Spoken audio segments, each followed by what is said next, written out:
prazer estar com todos vocês. Saúdo aos pastores e os missionários que estão conosco. Quantos vieram para ouvir a palavra do Senhor nessa noite?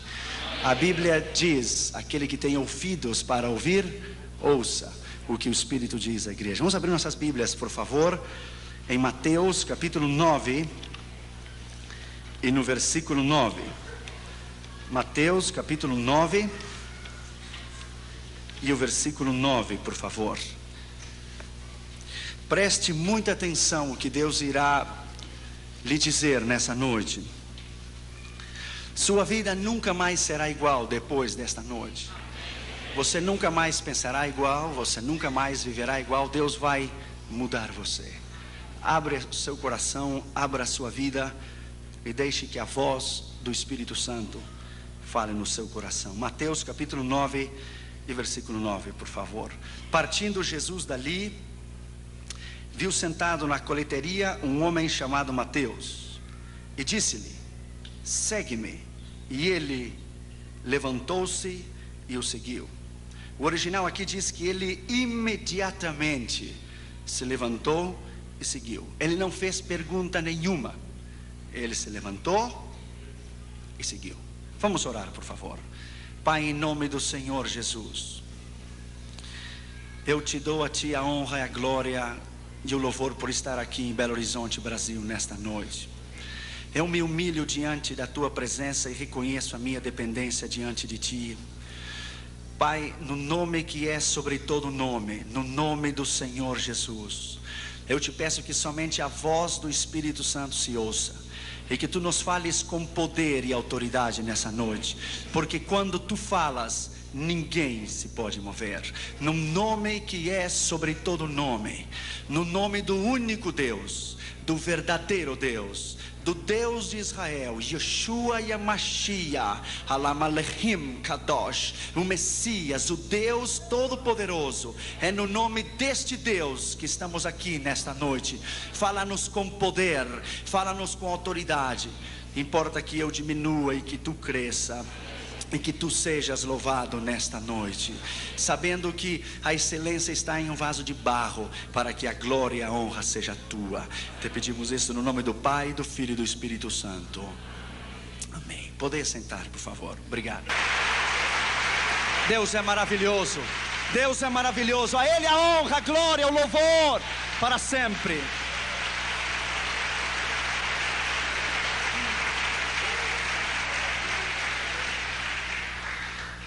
O mundo está perdido.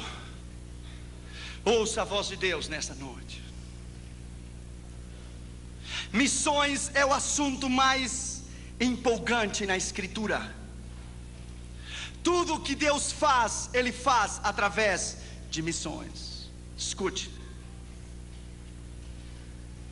O Dr. Oswald Smith, pregando no Congresso Mundial de Evangelismo com Billy Graham em Berlim em 62, disse: se o propósito de Deus é alcançar o mundo inteiro em missões, e o desejo de Deus é que todo homem o conheça, e o grande propósito do Senhor é que toda a terra venha ao seu conhecimento, e você, referindo-se à igreja, não está interessado em evangelismo e missões, há uma grande probabilidade que você nunca tenha nascido de novo ainda. Evangelismo e missões é o mais grande. Nesse instante que eu lhe estou falando aqui, agora, nesse instante, agora mesmo, há um ano atrás e hoje, nasceram 62 milhões de pessoas. Para alcançar os 62 milhões de pessoas, fora os 5 bilhões que estão perdidos no mundo inteiro, somente para alcançar as 62 milhões de pessoas, nós temos que ganhar para Jesus cada dia 187 mil pessoas para Jesus, e 128 cada minuto nos próximos 110 anos, para alcançar a população inteira. O mundo está perdido. As grandes capitais do mundo estão perdidas. No mundo inteiro a 56 mil missionários. Se cada missionário fosse ganhar para Jesus as pessoas que eu lhe vou dizer, ele levaria o tempo que eu lhe vou dizer. 5 bilhões de pessoas. Cada missionário deve alcançar para Jesus 254 milhões de pessoas. Se você quer dividir América do Norte, Central e do Sul, África do Norte, Central e do Sul, Oceania, Austrália e a Europa, você vai encontrar que cada missionário deve ganhar 8 milhões e 928 mil pessoas para Jesus diariamente, até que o mundo inteiro conheça Jesus. Ainda há 2 bilhões e 300 milhões de pessoas que nunca ouviram o nome Jesus. Nunca. Morrem diariamente, cada dia, 119 mil pessoas.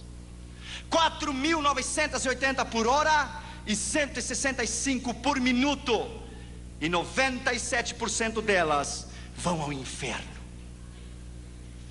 Existem 16.810 povos étnicos e sociais que estão perdidos, que nunca ouviram o nome Jesus. Somente na Ásia Meridional e África Central são 880 milhões de pessoas. 96% do mundo inteiro está nas mãos do diabo. 96%. No primeiro dia que eu fui dar a classe na Universidade William Carey, na Pasadena, o assistente do Dr. Ralph Winter, que é um grande missiologista, ele pediu a palavra e disse: Dr. Orion, você me dá uma oportunidade? Claro, a universidade é sua. Ele foi introduzido para eu dar a classe. Escute o que ele disse. Ele disse, ele é um americano com o cabelo loiro e os olhos azuis, e ele disse para toda a classe: eu estava orando, disse ele, eu estava orando, e eu disse ao Senhor: como alcançaremos o mundo inteiro? E o Senhor lhe disse: nós quem? E ele disse: nós, os americanos. E Deus lhe disse: sua oração é egoísta. Para de orar, porque eu não vou ouvi-la. Ele disse: Senhor, você sabe que o mundo não pode ser alcançado sem nós. Deus disse: sim pode ser. E Deus disse a ele: o seu tempo terminou. Ele disse: Senhor, é impossível. Deus lhe disse 2 vezes: o seu tempo terminou. Olhe para os hispanos dos Estados Unidos e da América Latina. Ore e olhe para os hispanos em todos os Estados Unidos e América Latina e o mundo inteiro, incluindo o Brasil da fala portuguesa. Veja toda a América Latina, porque não são vocês que terminarão a tarefa da grande comissão mundial. São os hispanos e os da fala portuguesa que alcançarão este mundo para mim. Eles terminarão a tarefa da grande comissão mundial. Sabe quem são? É você e sou eu. São os hispanos dos Estados Unidos e da América Latina. A América Latina está em chamas.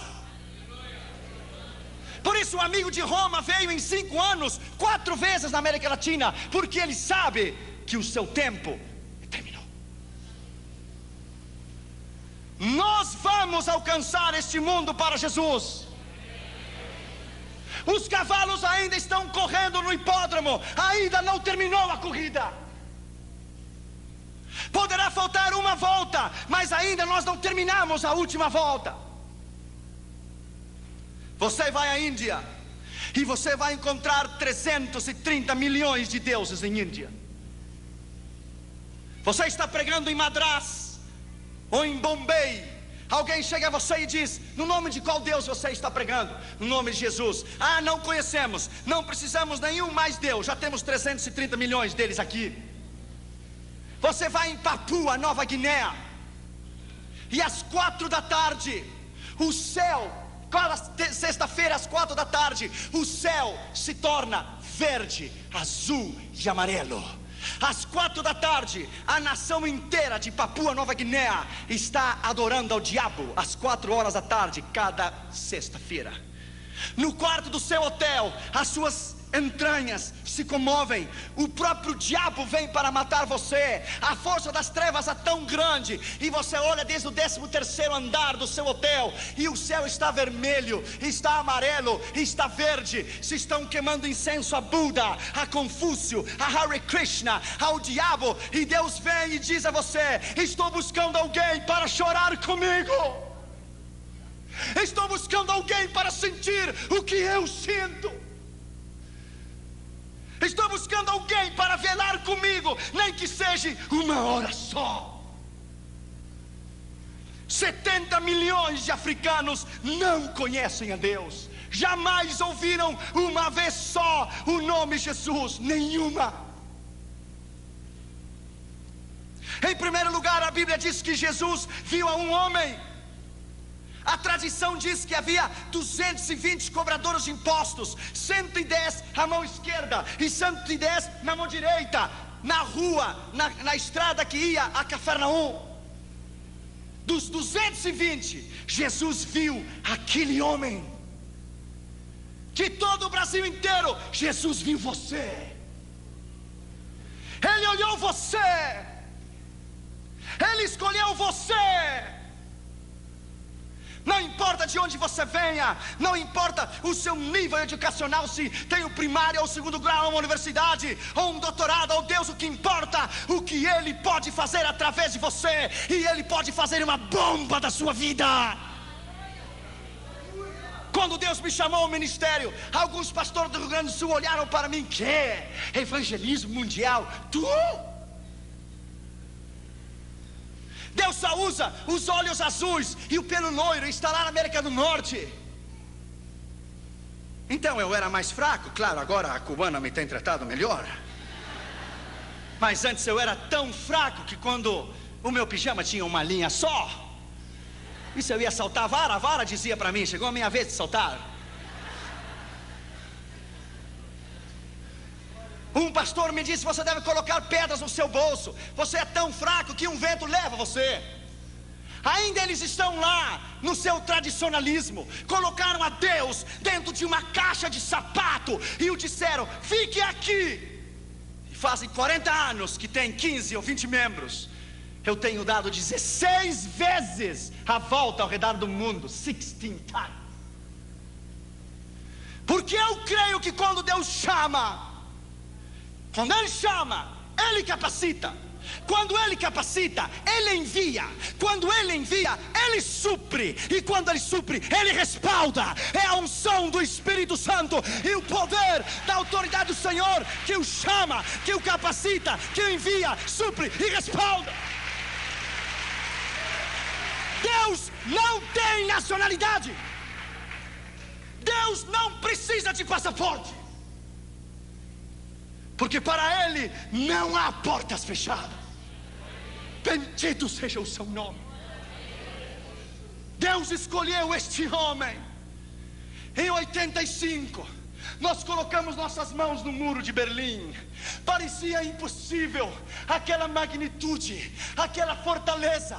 25 metros para cima, de cada 20 metros, uma casinha com um soldado e uma metralhadora, e o arame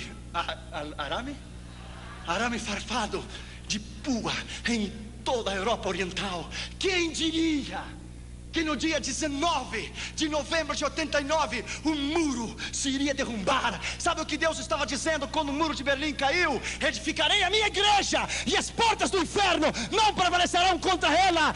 Edificarei a minha igreja e as portas do inferno não prevalecerão contra ela. Edificarei a minha igreja e as portas do inferno não prevalecerão contra ela. Bendito seja o seu nome.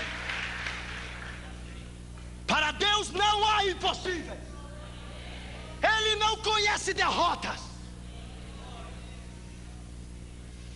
Jesus viu aquele homem. Lembro-me quando eu estava no Japão. Uns rapazes da Jokun ficaram comigo e fomos num templo budista. Eu dei a volta detrás da cortina e estava o sacerdote budista queimando incenso a Buda. Eu lhe disse: posso falar contigo? Ele disse: oh, you are in a holy place. Você está em um lugar santo.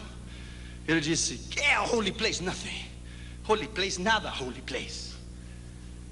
Eu olhei para ele e disse: quantos anos faz que você queima incenso a Buda? 18. E nesses 18 anos, ele abriu os olhos e viu você? Oh, I don't think so. Eu não creio.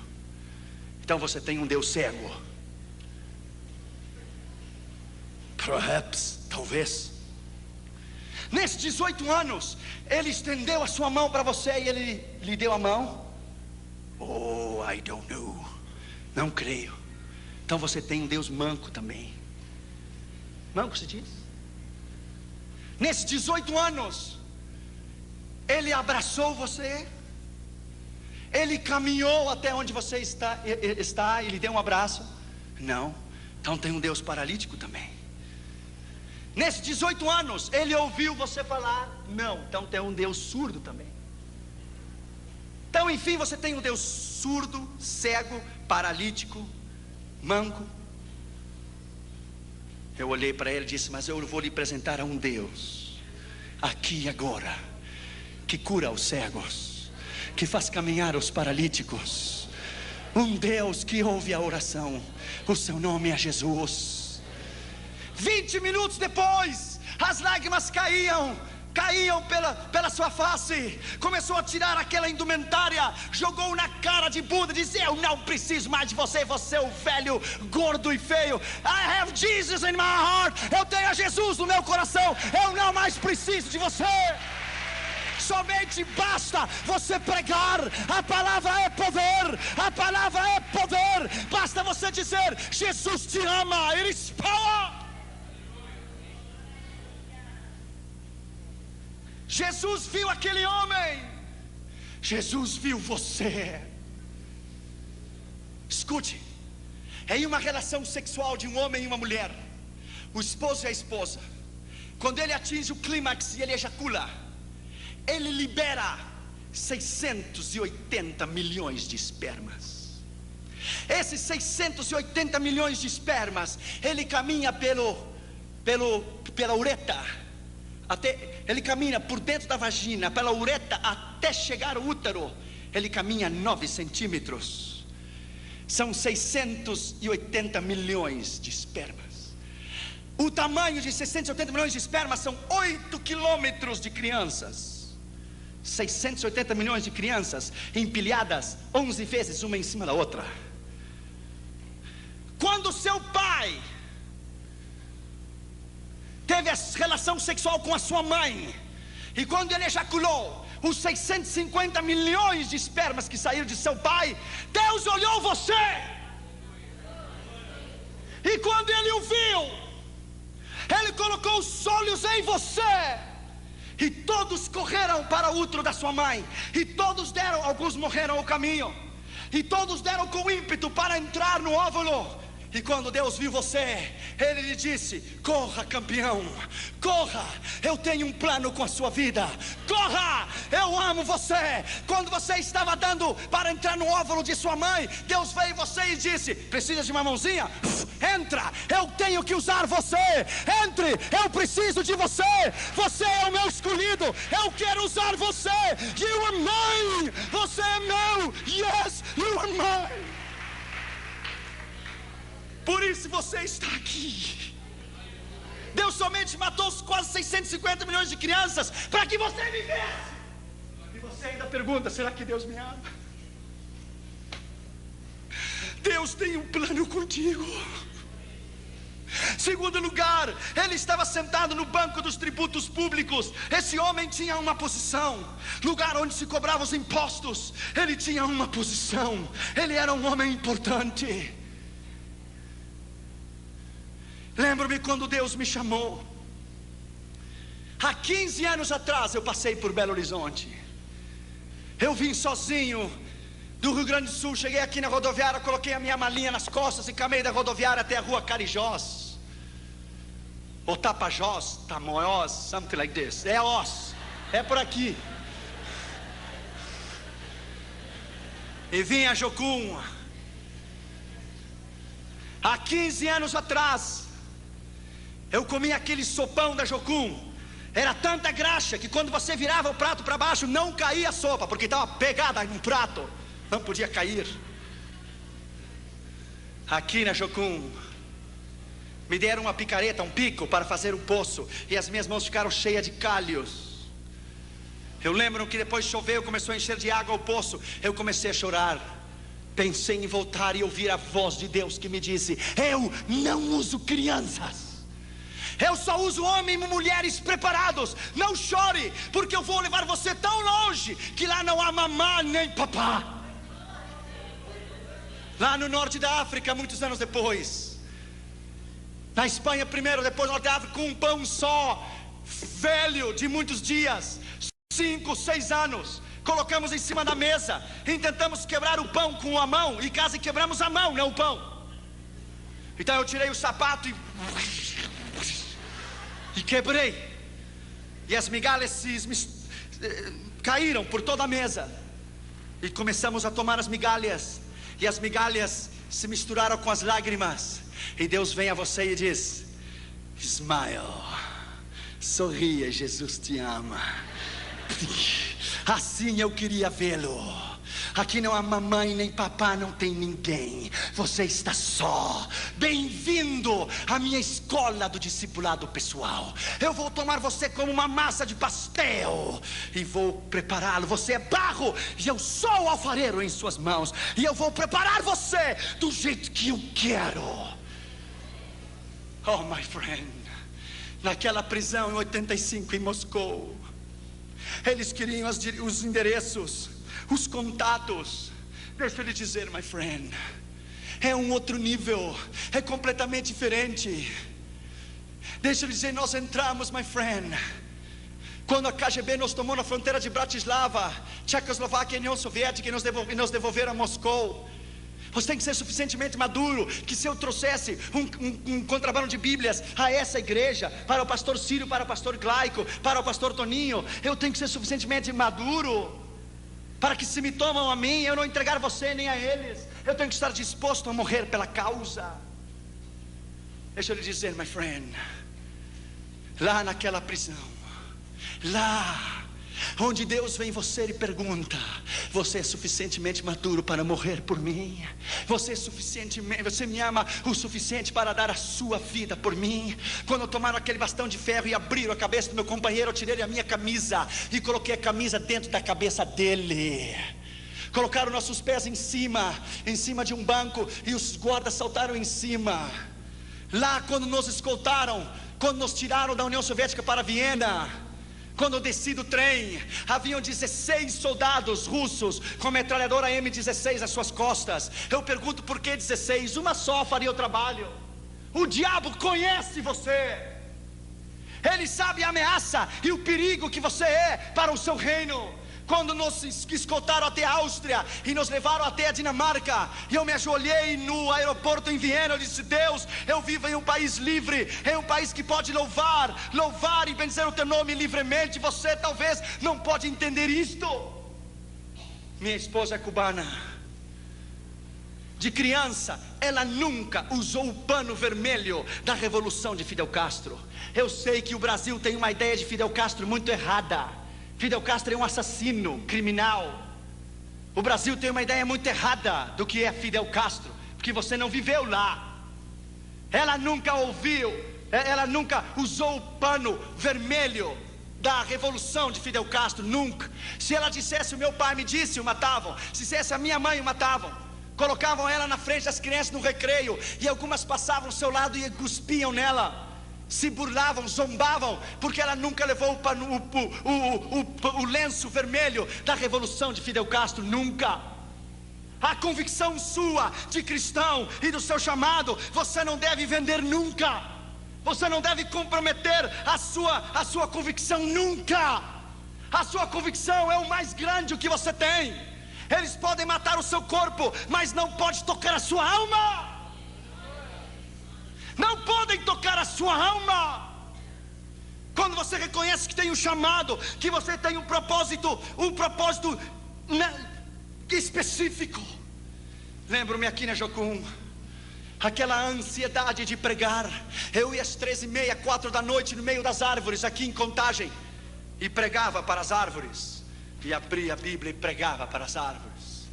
Então eu descobri que um moço que estava ao lado da Jocum tinha uma plantação de melancias, e eu consegui uns cabos de vassoura e coloquei as melancias nos cabos de vassouras, e pregava para as melancias.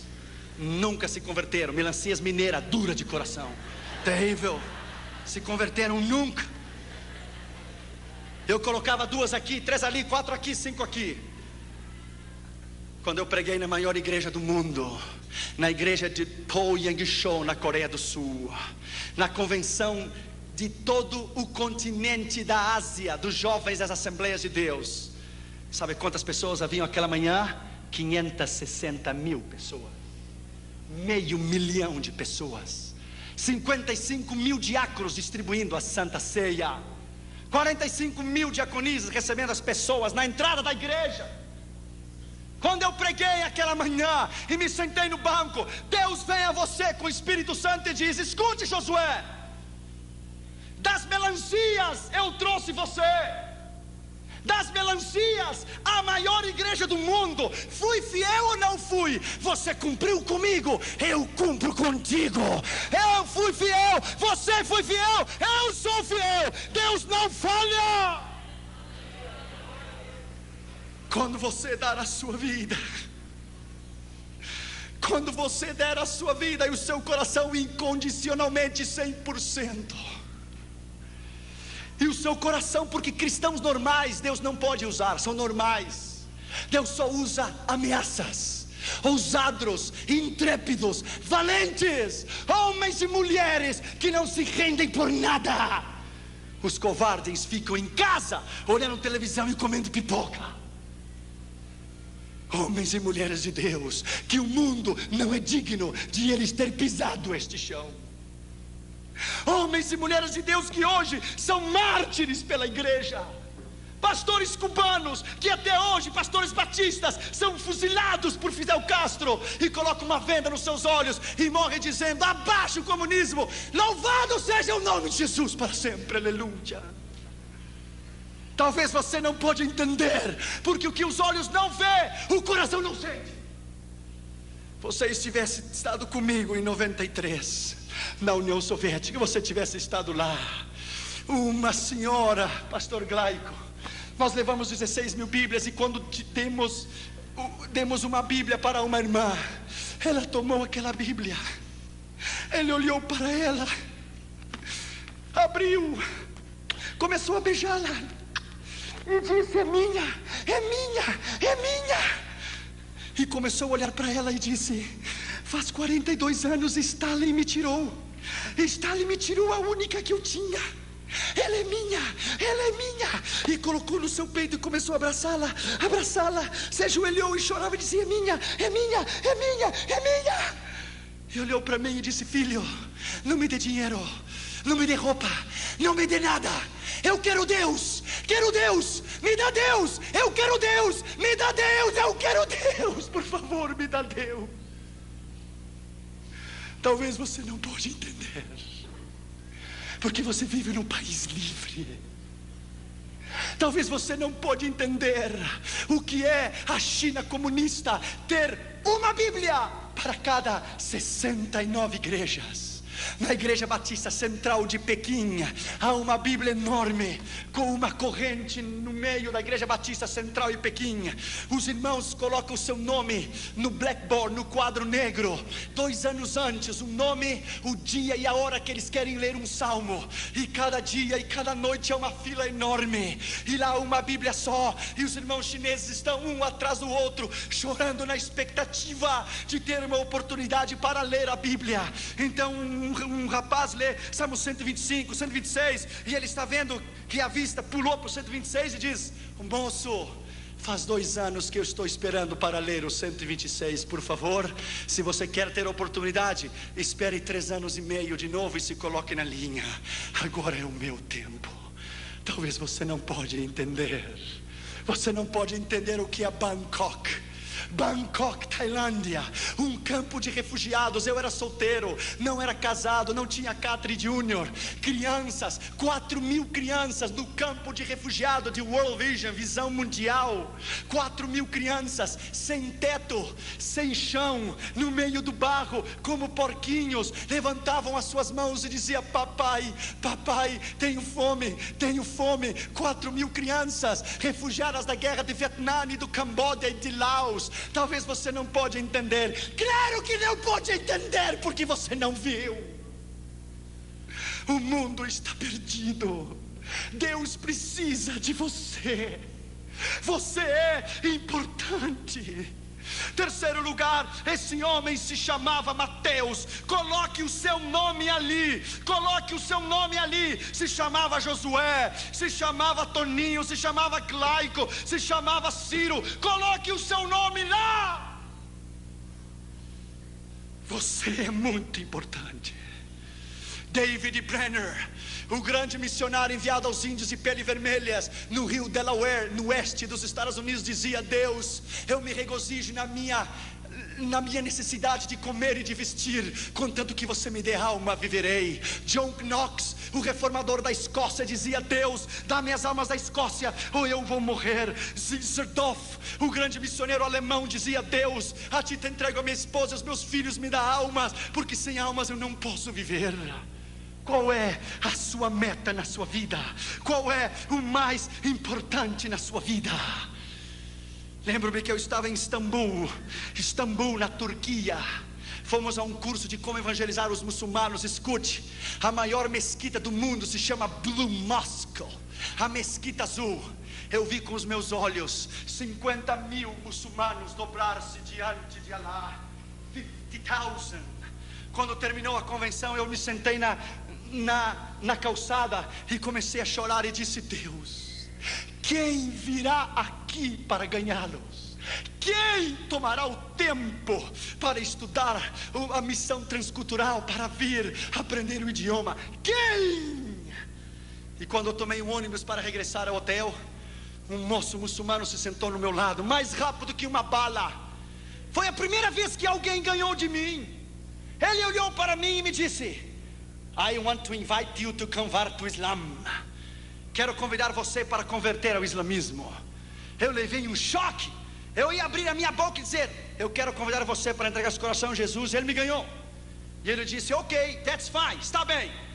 I want to invite you to receive Jesus. Quero convidar você para receber a Jesus. Ele disse: parece que vão nos evangelizar nós dois. Eu disse: ok, você fala primeiro, depois eu. Você me evangeliza primeiro, depois eu. E ele tomou 45 minutos e falou sobre a fé dos muçulmanos, os 5 pilares: Buda, Mahoma, quero dizer Maomé, todos os 5 pilares.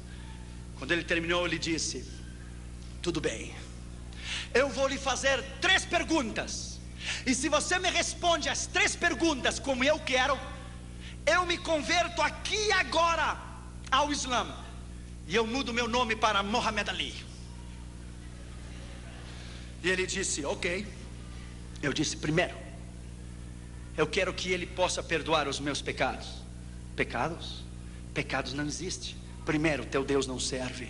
Segundo, quero que Maomé possa dar-me o poder do Espírito Santo. Espírito Santo? Nunca tenho ouvido que é Espírito Santo. Imagina se é crentes evangélicos que não sabem do Espírito Santo. Os muçulmanos vão saber se é Espírito Santo. Segundo, teu Deus não serve. Terceiro, quero que ele possa dar-me vida eterna. Vida eterna? Não existe vida eterna. Terceiro, teu Deus não serve. Para eu lhe dar o tiro de graça, ele disse: ok, se eu vou contigo a Meca, na Arábia Saudita, os ossos de Maomé estão lá. Oh não, ele ressuscitou. Não, ele não ressuscitou, ele está lá. E ele desceu, não subiu. Ele está no inferno, porque ele teve a oportunidade de receber a Jesus e não quis. Se eu vou a Meca, lá estão os guardas cuidando da tumba, da sepultura de Maomé, porque os seus ossos estão lá. É ou não é? Não é. Ele está lá. Mas a diferença entre você e eu é essa: que eu vou a Meca e Maomé está lá. Mas se você vem comigo a Jerusalém, E se você vem comigo à tumba de Jesus, Ele não está lá, porque a sua tumba está vazia, porque Ele ressuscitou dos mortos. Yes! Bendito seja o seu nome. Ele se levantou dos mortos. Ele não está lá. Essa é a diferença. Então ele começou a chorar. Ele disse: well, there is no God like Jesus. Não há Deus como Jesus. Well, my friend, there is no God. Não há Deus como Jesus. Deixa eu lhe dizer, my friend, a paixão pelas almas é a coisa mais grande que você possa ter na sua vida. Ele é mais que universidade, ele é mais que um título, ele é mais que uma posição, ele é mais do que qualquer coisa. Você respira, você vive. Durante o dia você pensa Jesus, durante a noite você sonha com Ele. Ele é o mais importante na sua vida. O chamado deve consumir você. Essas estatísticas às vezes não me deixam dormir. Elas devem consumir você. Quarto lugar, Jesus disse a ele: segue-me. Jesus não disse qual será o seu salário. Jesus não disse a ele qual seriam as suas retribuições. Ele disse: segue-me. Na Holanda, em 1983, na convenção de Billy Graham, dos evangelistas, era às 9 horas da manhã. Eu estava tomando o metrô para ir escutar a Billy Graham pregar pela manhã. Passou um jovem na estação de trem central do Amsterdã. Um jovem punk, sabe o que é o punk? Com o cabelo para cima assim, vermelho, amarelo, azul, assim para cima, e cheio de manopla na mão. E ele tinha uma camiseta. Sabe o que dizia aquela camiseta? I born to go to hell. Eu nasci para ir ao inferno. Eu levei um choque quando eu vi ele. Eu parei ele no meio da rua e disse: um momento, jovem, you didn't born to go to hell. Você não nasceu para ir ao inferno. Você nasceu para ir ao céu. Oh, claro, você me fala assim pela sua gravata e o seu traje. Se esse é o problema, não tem problema. Tirei o traje e a gravata e coloquei na praça, no chão, e me sentei com ele e disse: eu quero tomar o meu tempo contigo. Ele disse: não se interesse comigo, eu sou um lixo. Eu disse: ninguém é lixo para Jesus. Isso é mentira. Jesus ama como você é. Comecei a falar com ele. Ele tinha um ódio tão grande pela mãe dele. A mãe dele havia tido ele havia nascido na prostituição. A Holanda é terrível. A zona vermelha na Holanda, as mulheres estão nuas dentro de uma caixa de vidro e o preço da prostituição está em cima. É horrível. A mãe dele o teve na prostituição. Ele nunca conheceu o pai dele. Ele experimentou todas as drogas que você tem ideia, todas as experiências sexuais que você tem ideia. O ódio, que a raiz de ressentimento que ele tinha era tão grande, que o Senhor começou a trabalhar no coração dele. Pá. Eu disse: eu me interesso por você. Se ninguém se interessa por você, eu me interesso por ti. Jesus te ama e eu também. Ele olhou os meus olhos e disse: ninguém faz 18 anos que me diz que me ama. Eu disse: I love you, my friend. I love you because he died for you on the cross. Ele morreu na cruz por você e eu amo você. Só bastou uma palavra: eu amo você, e Deus rompeu, quebrou, pá! E o coração dele se desmoronou. Ele abriu o coração. Ele se colocou de joelho no meio da praça e começou a tremer e dizia: Jesus, Jesus, Jesus, Jesus, Jesus. Jesus, Jesus, Jesus, Jesus, Jesus. Uma alma só. Há pregadores que são para estádios. Uma alma é tão importante como um estádio inteiro. A mim me dá igual pregar 50 mil, ou a meio milhão, ou a 100 mil. Ou agora no Chile, que fomos recebidos pelo presidente da nação, fomos recebidos pelo gabinete do presidente. Talvez outro dia eu te direi o que foi. A mim me dá igual pregar em um estádio, pregar uma pessoa, a um mendigo. A palavra é igual, o poder é igual, o sangue de Jesus é igual, o seu sacrifício é igual. Aquele jovem se quebrantou o seu coração, tomou a minha mão, começou a chorar e fez a oração do pecador. E eu disse para ele: Jesus veio a salvar e buscar o que se havia perdido. Então ele começou a tirar aquela camisa. E eu disse: espera, moço, você vai para casa sem camisa? E ele disse: claro, como é que eu vou seguir com essa coisa escrita: nasci para o inferno? Tirou a camisa e colocou no lixo e disse: vou para casa sem camisa, mas com Jesus dentro do meu coração. Aleluia. Bem abençoado seja o nome de Jesus. Uma alma é mais importante que o mundo inteiro. Uma. Quinto lugar e último lugar, ele se levantou e o seguiu. Ele não fez pergunta nenhuma. Ele não disse qual será o meu salário. Ele não disse o que eu vou receber quando eu lhe seguir. Ele se levantou e seguiu. Um dos grandes problemas que estamos enfrentando hoje é o problema da convicção no chamado. É o problema da dúvida, que se somos chamados ou não. É o problema do medo. Será que Deus vai suprir ou não? Claro que Ele vai suprir. Ele é o Deus do céu, da terra. Ele é o céu. Ele é o Deus do universo inteiro. Quando Ele chamar você essa noite, Ele vai capacitá-lo. Ele vai chamá-lo, capacitá-lo, enviá-lo. Vai suprir e vai respaldar a sua vida e o seu ministério. Deixa eu terminar com isso nessa noite. Acabamos de estar no Chile agora, em abril de 96. Eu fui a essa campanha no Chile como se fosse qualquer uma outra campanha.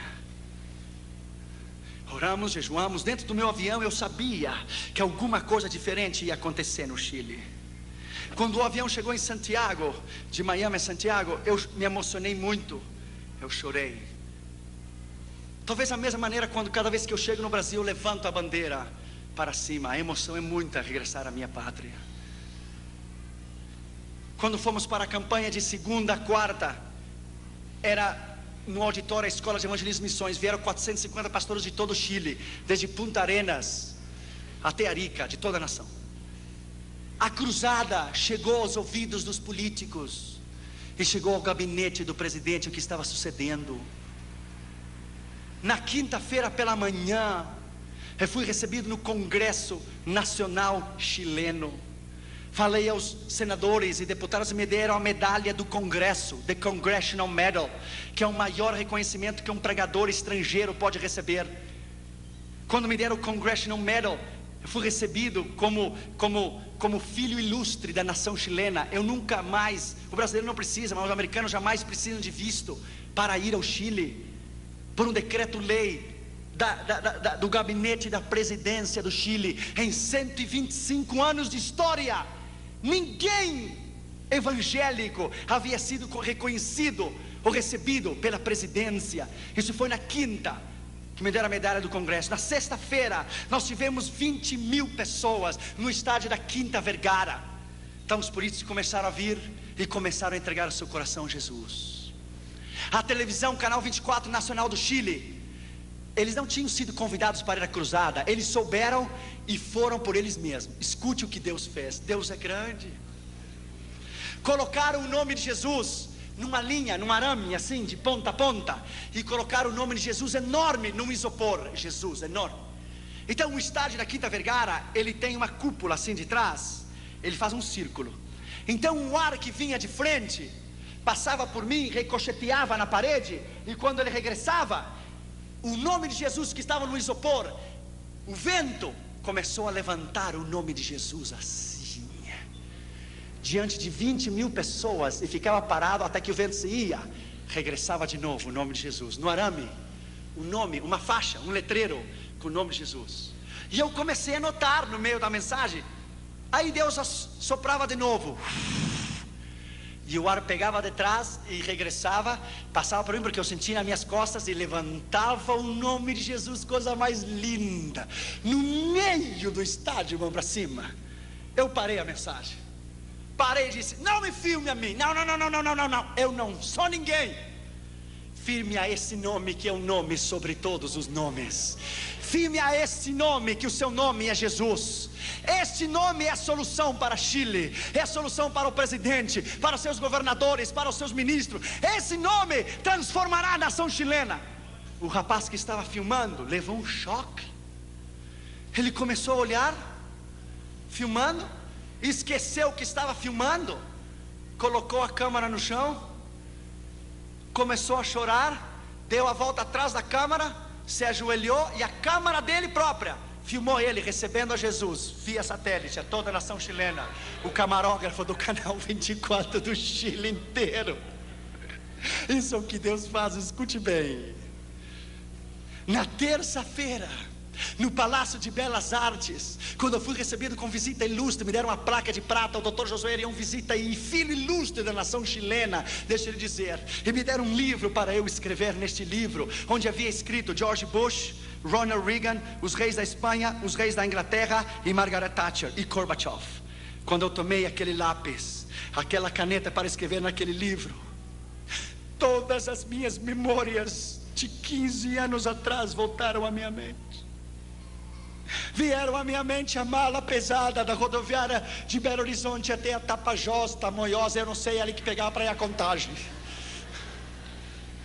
Veio o sopão da Jocum, veio o pão velho na Espanha e no norte de África, veio o problema de Moscou, veio tudo em minha mente, veio rápido em um flash, vieram as melancias, veio tudo em minha mente. Eu tomei aquele lápis e entre lágrimas disse: Deus, quem sou eu? Ninguém. Quem sou eu? Eu seguramente, quando eu tomei aquele lápis, Deus estava dizendo: o diabo tem os seus homens, mas eu também tenho os meus. Eu também tenho os meus. E tomei aquele livro chamado Livro de Ouro e coloquei: eu dedico toda esta honra, a medalha do Congresso, a medalha de prata, a placa de prata, eu dedico àquele que nasceu, viveu, morreu, ressuscitou. A Ele, Jesus, digno de honra, glória, louvor, sabedoria, ciência, magnificência e poder. Eu dedico a Ele toda essa honra e glória e poder. Sabe o que Deus diz numa hora dessa? E depois ao presidente, e depois aos ministros e à igreja. Sabe o que Deus diz? Deus diz: há um tempo para esconder-se, há um tempo de preparação no ministério. Deus disse a Elias em 1 Reis 17: esconda-te no arroio de Zerete, esconda-te. Ele ficou 3 anos tomando a água do arroio. Deus humilhou, porque ele teve que viver na mão de uma viúva. O filho da viúva morreu, ele orou sobre ela, Deus ressuscitou, Deus ensinou ele a ouvir a sua voz, ele viver uma vida de milagres. 3 anos depois, 1 Reis 18, veio a palavra do Senhor a Elias. Ele disse: agora mostra-te, Israel, bendito seja o seu nome. Há um tempo para se esconder, e há um tempo de Deus levantá-lo como coluna, de Deus levantá-lo na trincheira. Deus precisa de você. Deus tem um plano contigo. Você não é qualquer coisa. Você é o melhor que Deus tem. Você é o melhor que Deus tem. Vamos nos colocar de pé, por favor. Veja essas lágrimas no seu rosto. Incline a sua cabeça e feche os seus olhos. Você é importante. Você é mais importante do que você pode pensar. Há pessoas aqui nesta noite que têm recebido o chamado do Senhor e estão em desobediência. Hoje é uma noite especial. Nessa noite houve uma moça na Argentina, escute a voz de Deus. Ela tinha 18 anos quando Deus chamou ela para missões. Ela tinha um namorado, se casou com ele no 1º ano, nasceu o primeiro bebê, isso é normal. Quando nasceu a criança, ela disse: eu sou jovem, eu tenho toda a vida para educar o meu filho, então eu vou servir ao Senhor. O filho dela cresceu, as crianças crescem muito rápido. Quando o seu filho tinha 17 para 18 anos, conheceu uma moça, se casou com ela e deu um neto para ela. Com 36 para 37 anos de idade, ela foi avó, porque ela se casou com 17. Ela disse: eu ainda sou jovem, tenho muitos anos para servir ao Senhor, vou educar e ajudar a criar o meu neto, então servirei ao Senhor. Ela tinha 65 anos de idade e tinha se esquecido do chamado. Estava sentada na sua casa em Buenos Aires, Argentina, e um homem de Deus estava caminhando na rua, e o Espírito Santo veio a ele e lhe disse: mude para o outro lado da calçada, aperte o botão na campainha, e a pessoa que sair, você dirá isso, isso e isso. Ele foi, apertou o botão. Quando a senhora saiu com 65 anos de idade, o Senhor nem a saudou. O homem de Deus levantou a sua mão e disse assim: diz o Senhor Deus Todo-Poderoso. Irmãos, me arrepio, irmãos, não brinque com Deus. Assim diz o Senhor: você era jovem quando eu a chamei para o ministério, mas você me esqueceu. Assim diz o Senhor: 200.000 argentinos